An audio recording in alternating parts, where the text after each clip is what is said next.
Bonjour, je m'appelle Benjamin Lacombe, je suis auteur et illustrateur. Et je suis Sébastien Pérez, auteur.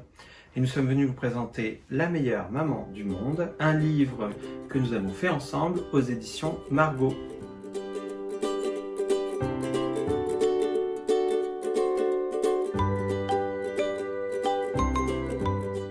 Alors, La meilleure maman du monde, c'est un livre concept, en fait, où on a voulu avec Sébastien parler de la maternité, ou plutôt des maternités. Parce qu'en fait, on se rend compte qu'il n'y a pas qu'une façon d'élever les enfants, il n'y a pas qu'une forme de maternité, et qu'on a décidé de faire un petit pas de côté, c'est-à-dire qu'on a parlé de la maternité, pas simplement de la maternité humaine, mais de la maternité à travers tout le monde animal. Et en voyant toutes ces maternités, on se rend compte que la maternité, c'est pas qu'une question de biologie.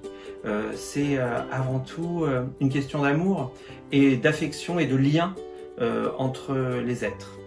Et effectivement, sur les différents exemples qu'on a pu retranscrire dans le livre, on a la maman coucou qui, elle, abandonne ses petits à une autre pour qu'elle les élève à sa place. On va voir l'hippocampe qui, lui, finalement, va couver les œufs et les mettre au monde à la place de la maman. C'est ça, c'est le mâle. Et donc on a également, par exemple, la maman ours qui est très câline et qui va surprotéger ses enfants jusqu'à ce qu'ils soient adultes et aptes à s'occuper d'eux-mêmes.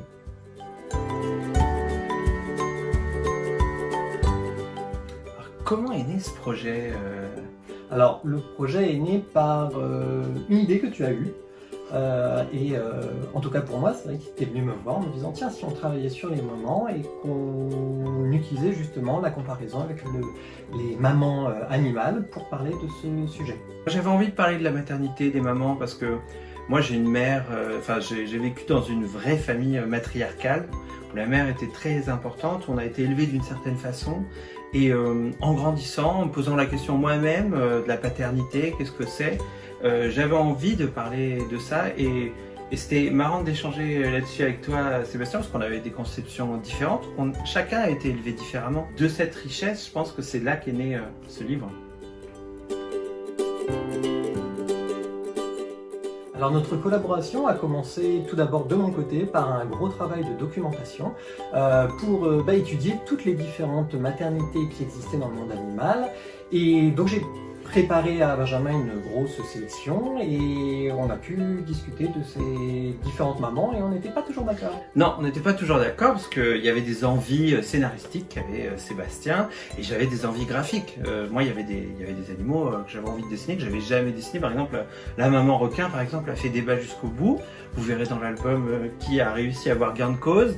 Et en fait, ce qui était formidable pour moi, c'est qu'on passe à des tas en fait d'animaux différents, des animaux mignons comme on va voir les chats, on va voir les renards et on va voir des animaux que j'ai moins l'occasion de dessiner comme des araignées, des requins. Donc on a un peu tout le règne animal, des volatiles, des mammifères, un peu tout. Et c'était une richesse graphique et je crois scénaristique pour toi assez inédite. Et donc au final, on a 17 mamans. 17 mamans.